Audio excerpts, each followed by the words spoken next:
on guys, Callsign Rice here, back again with Strike Entertainment. Today we are going to be going over a couple different things. So based on the title of this video, you already know that it's going to be basic fundamentals for beginners. Now I know a lot of beginners, they get their first AEG or GBB and they're ready to get out on the field, but they don't really have any weapon handling fundamentals. Usually with Airsoft, they have no previous experience with firearms or weapons in general. So that's what I'm going to be going over today, is basic weapon handling and how to get familiar with your weapons. So let's get started. So the first thing we're going to be going over is AEG handling. So what I have here, set up on my car, is my standard SR16 by Knight's Armament G&G. It is cleared, there's no magazine in it, and there is no battery. So we're just going to leave this out. But basically, the first thing you want to do with your AEG, obviously I have some mods on it, I have some attachments. When you get your AEG, it's probably not going to come with any sights or attachments other than probably the standard iron sights unless you get an upgraded package. But first thing you want to do is basic trigger discipline. Now with Airsoft or with any firearm in general, it's all about trigger discipline and manipulation. So never have your finger on the trigger unless you're ready to shoot. Always switch the weapon on safety when you're not pointing at anyone. Always have it pointed at the ground, and never flag anyone or never point at anyone that you don't intend to shoot. So basically I always keep my finger off the trigger by the guard, or above the trigger guard. I always have the weapon on safety. Whenever I'm not using it, always close the dust cover. When you're not using it, you don't want to get sand or anything in there. A lot of fields have grass and like foliage that you don't want to get your gun dirty. You can always clean it, but while you're out on the field, you want to try to keep it as clean as possible. So what I see a lot of people doing, the biggest issue in Airsoft or weapons in general, is the chicken wing. Now, I know a lot of you guys probably watch tactical movies, a lot of action movies, where when people have their weapon up, their trigger hand or their primary shooting hand, their elbow is wide out, like apart from their body. Now when you're shooting, I'm gonna go this way since I'm a righty, but you wanna keep your hand or your elbow tucked into your body to expose as little as your body as possible. So basically what I mean is if you're peeking around a wall on the left side and you're peeking to the right and your elbow is pointed out, that shooter that's pointed at you is going to be able to shoot your elbow before you even pop around the corner. When you're pointing cover, you want to try to expose as little as your body as possible. So that's why whenever I'm shooting, for extra support, if you want to, you can keep your manipulation hand out and pointed against the wall and sort of mount up on it, but keep your elbow pressed against your body to expose as little as possible so you can peek out and get a good angle on that shooter.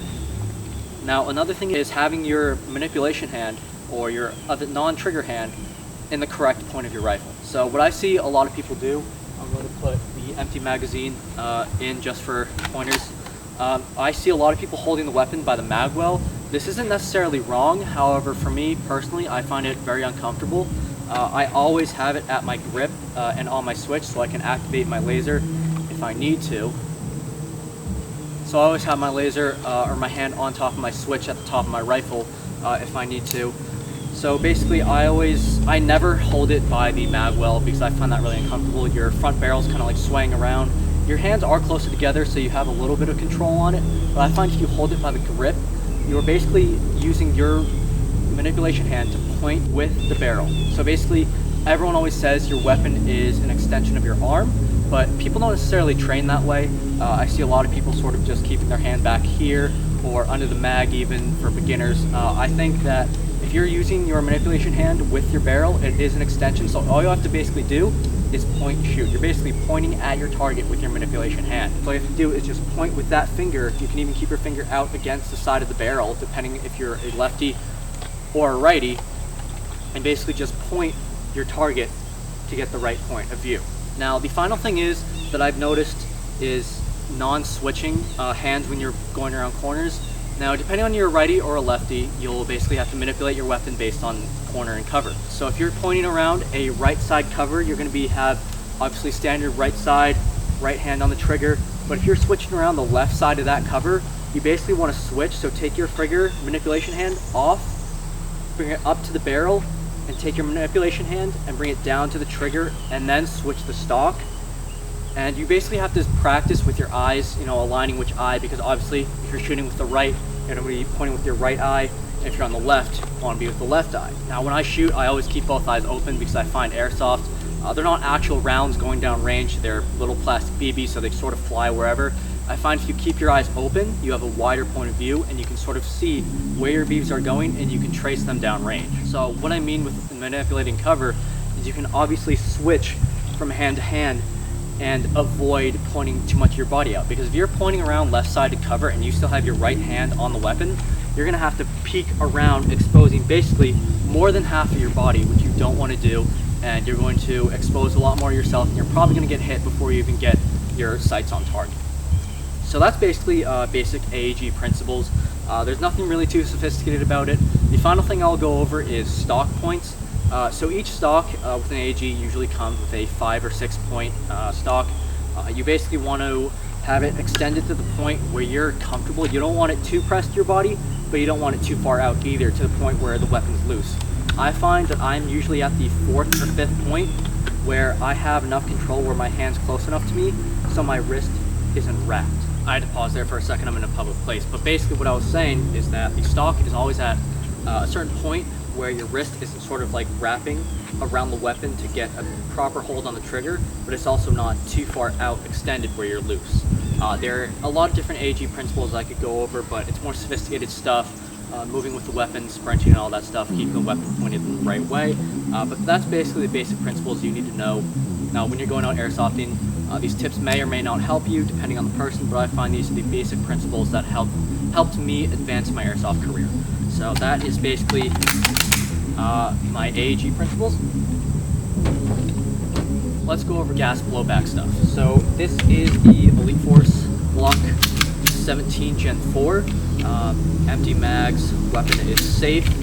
So I find when a lot of people get a gas blowback gun, they basically use the weapon based on how they saw it in the movies.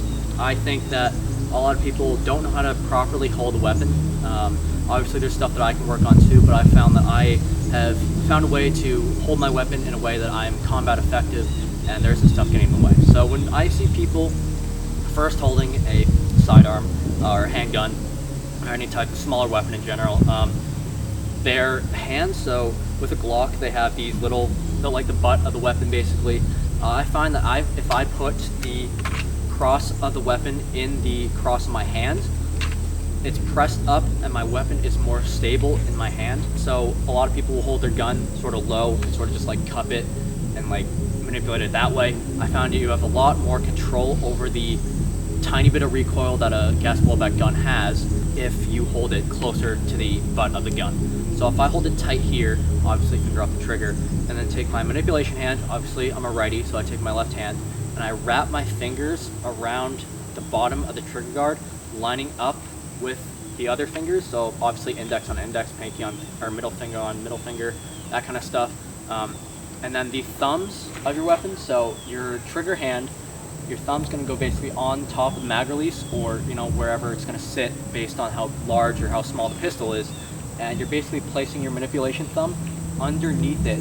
So you're basically supporting your manipulation hand, or you're supporting your trigger hand with your manipulation hand, if that makes any sense. So you're putting it underneath and you're sort of matching your index with your middle with your ring, and then your ring finger with your pinky finger, and your pinky finger can sort of go underneath the end of the gun by the mag well, and you'll have a lot more stable control over the weapon if all your fingers are basically matched up and around each other. So when the gun kicks, you can drag it back down and line your sights. So those are basically the basic weapon manipulation points that I wanted to go over today. I hope you guys enjoyed this video. If there's anything that I missed, please put them down in the comments and let me know, because those would both help me and the community that's following us, because I know a lot of our followers are relatively new to Airsoft and they're looking for us for some tips. If you guys want to see my full belt and vest loadout, make sure you visit our last video, which was the full gear loadout we filmed at UBG Airsoft. I hope you guys enjoyed this video once again. If you did, make sure you like, comment, and subscribe and turn on post notifications. And I'll see you guys in the next one.